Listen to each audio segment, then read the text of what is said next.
را ده خدا جانم، چشمم را ده خدا جانم، چشمم را ده خدا جانم، من نابینا محسین جانم.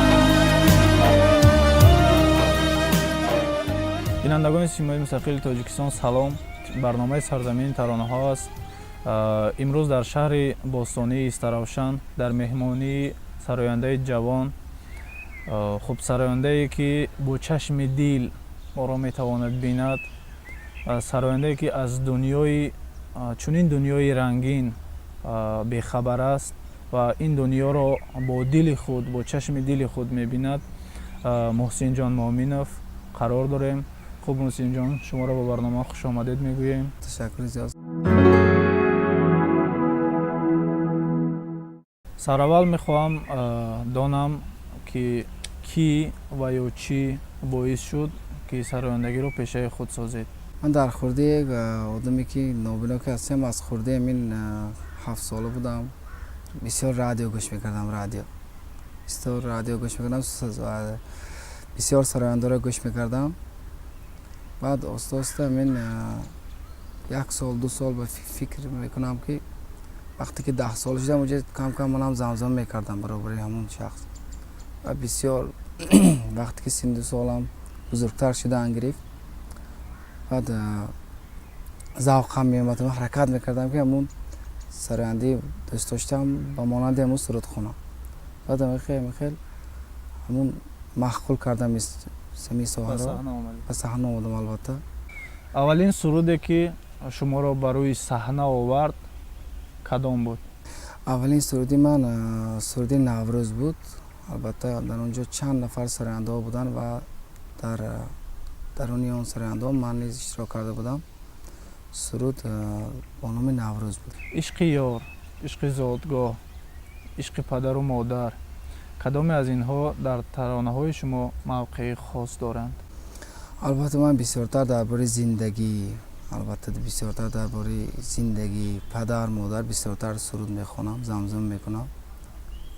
و وقتی که برای پدر و مادر میخونم یک نیروی تازه به من میبخشد. وقتی که پرنده بالو پرش قوی تر میگردد، البته میخواهد از لانه خود دورتر پرواز کند. شما فکر آن را ندارید که از فضای استراوشن باستان بیرونتر روید؟ البته دارم، من فکری زیاد دارم، در نقشه دارم که میخواهم که در خوجند، در دوشنبه پایتخت عزیز کنسرت خود را من هنری خود را نشان داده باشم و بیرون نیست. البته آرزو دارم، البته صبر میکنم که البته تا اون روز رسم. فکر میکنم با آرزوی خود البته خدا میرساند که روزی میرسم. امیدوار هستم.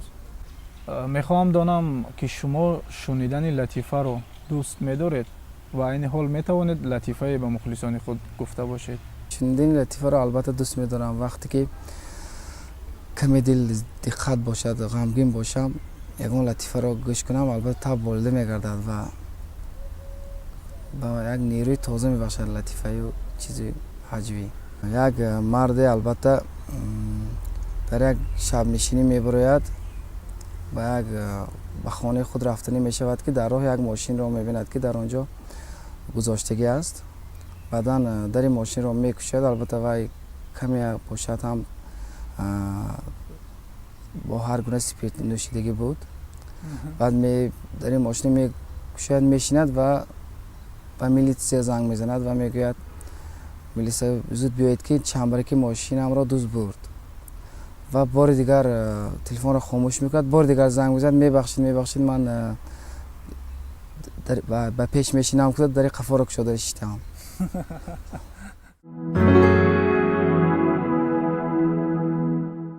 اویلدار هستید؟ البته من در سن 18 سالگی البته اویلدار شدم و حالا صاحب یک فرزند. البته همسر انتخاب شماست یا والدینتان؟ انتخاب خودم است. البته یک من اول خودم یافتگی اون کس را بعد اولیدار شدگی، بعد پدر و مادر معقول کردم، بعد با خود پدر و مادر اولیدار شدم. خب از انتخاب خود راضی هستید؟ البته راضی هستم. оё ба ишқ бовар доред? албатта ман ба ишқи пок бошад боварӣ дорам. албатта мегӯянд ханда ҳам доруст инсонро табобат мекунад. бале, албатта ин дуруст аст. барое ки ман субҳгоҳ аз хоб мехезам, ягон латифаи хубро шунавам, то бегоҳ табан болида мегардам. чанд байт замзама мекардед? шудам овора дар дунё, ба хок олуда шуд рӯйҳом, надидам роҳати дунё,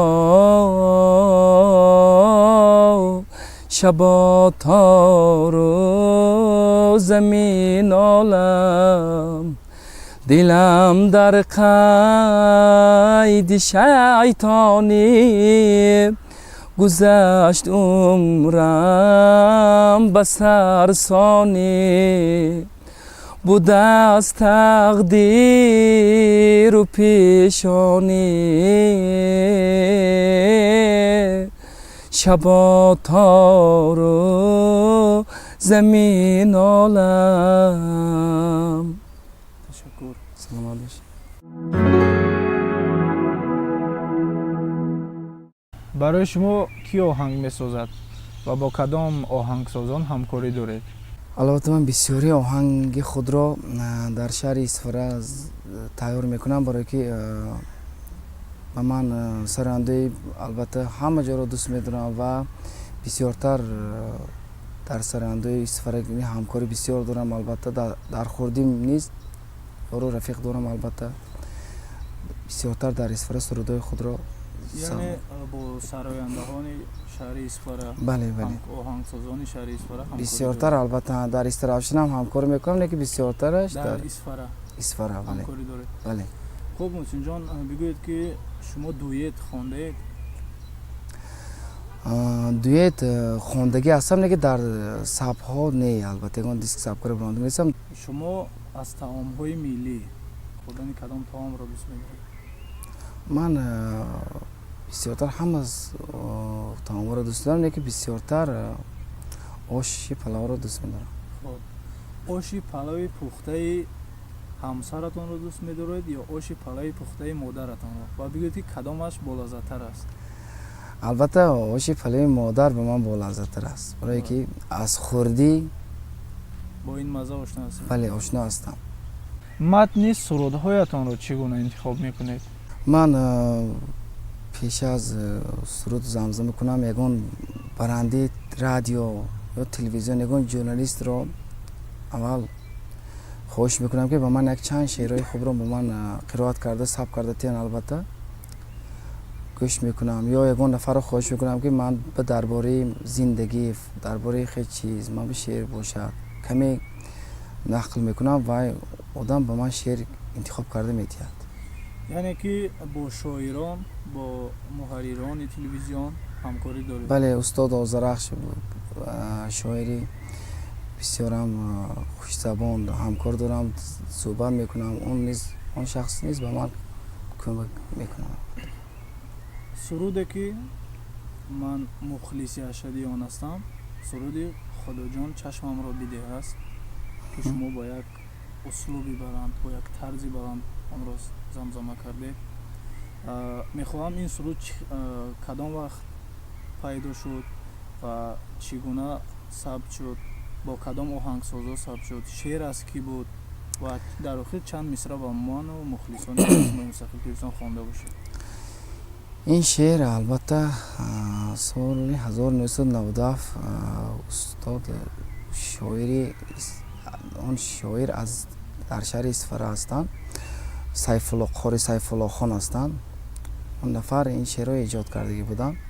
албатта ба ман маъқул шуда, як ҳамтақдири худам низ ин сурудро замзама карда мегаштанд ва ба ман хеле маъқул шуд. ман хостам ки сурудро хонда, албатта ба ман наздик буд.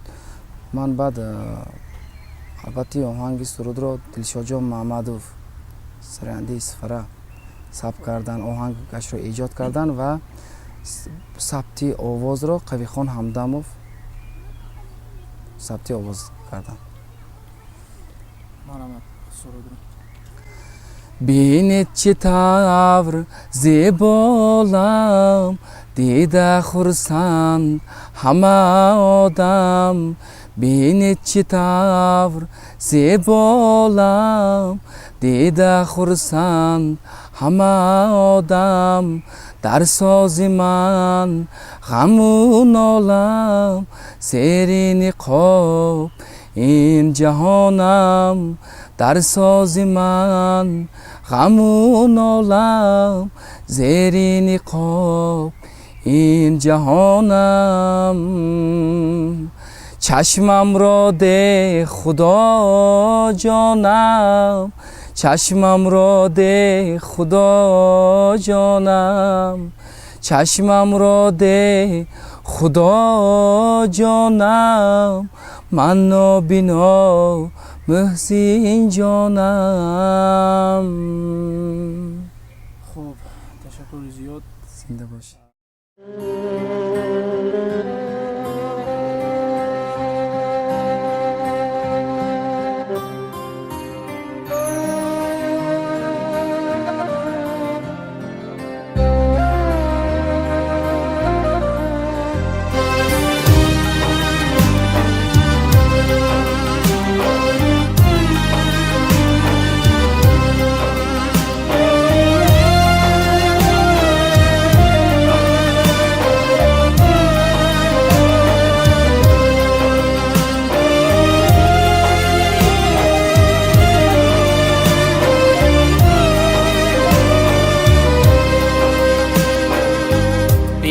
چه طور زیبا عالم، دیده خرسند همه آدم. بینید چه طور زیبا عالم، دیده خرسند همه آدم. در ساز من غم و نالم، زیر نقاب این جهانم. در ساز من غم و نالم، زیر نقاب این جهانم. چشمم را ده خدا جانم، چشمم را ده خدا جانم. چشمم را ده خدا جانم، من نابینا محسن جانم.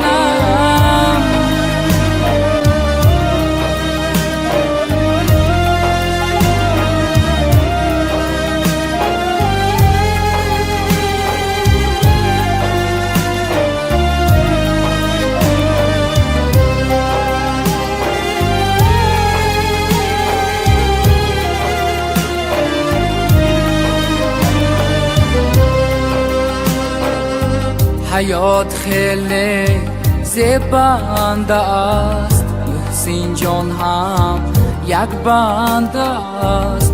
حیات خیلی زیبنده است، محسن جان هم یک بنده است. نوری چشمش لکنده است، چرا تاریک خانمانم. نوری چشمش لکنده است، چرا تاریک خانمانم. چشمم را ده خدا جانم، چشمم را ده خدا جانم. چشمم را ده خدا جانم، من نابینا محسن جانم.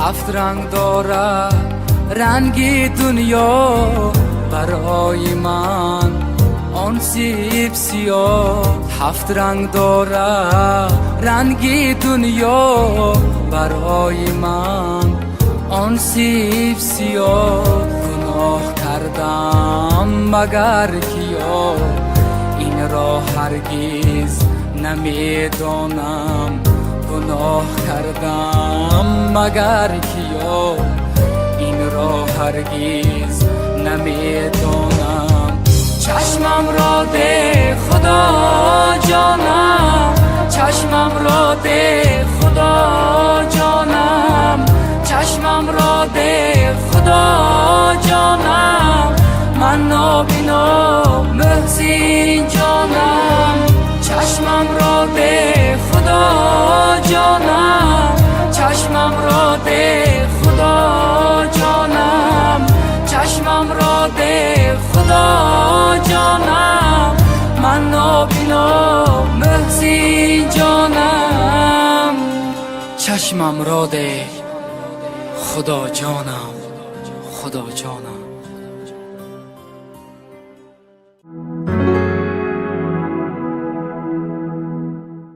чӣ орзу ё хоҳише ороматон намегузорад? то ҳол ман як орзу дорам ки мехоҳам ки бисёртар ин роҳи санъатро чӣ хел мегӯянд дар даста бошадам саққапуну сарнатиам албатта ҳамин бақулои баланди санъат албатта расида бошам дарди дили ма бо суруду таронаю шеъру гуфта ба мардум дода тонам ки албатта дарди дила ба мардум мегӯӣ сабук мешавад. мехоҳам фаҳмам дунёе ки пур аз ранг аст дунёе ки пур аз ҷӯшу хуруш аст дунёе ки пур аз муҳаббат аз зиндагӣ аст дунёи вафодориҳост дунёи бевафоҳост муҳсинҷон ин дунёро чӣ хел тасаввур мекунад? ман дунёро албатта каме бошад ҳам дунёро мебинам гумон хато намекунам барое ки рӯшаниро ҳис мекунам албатта сиёҳу сафедиро албатта кам кам ҳис мекунам дар роҳ рафта истода бошам ҳам дар роҳ агар ягон чизи калон бошад фарз кардаем мошин автомобил бошад ҳам дида ба чети он рафта метавонам албатта дунёро бо ҳам бо чашми дил мебинам боду ҳавои хуб ба ман дунё албатта махбул ман шукргузор ҳастам ба ман худоро шукр мекунам ки ба дунё омадам ба ҳоло низ зиндагӣ карда истодам. муҳсинҷон барои як суҳбати самимӣ сипосгузор ҳастем барои шумо барори кор хоҳонем саломат бошед.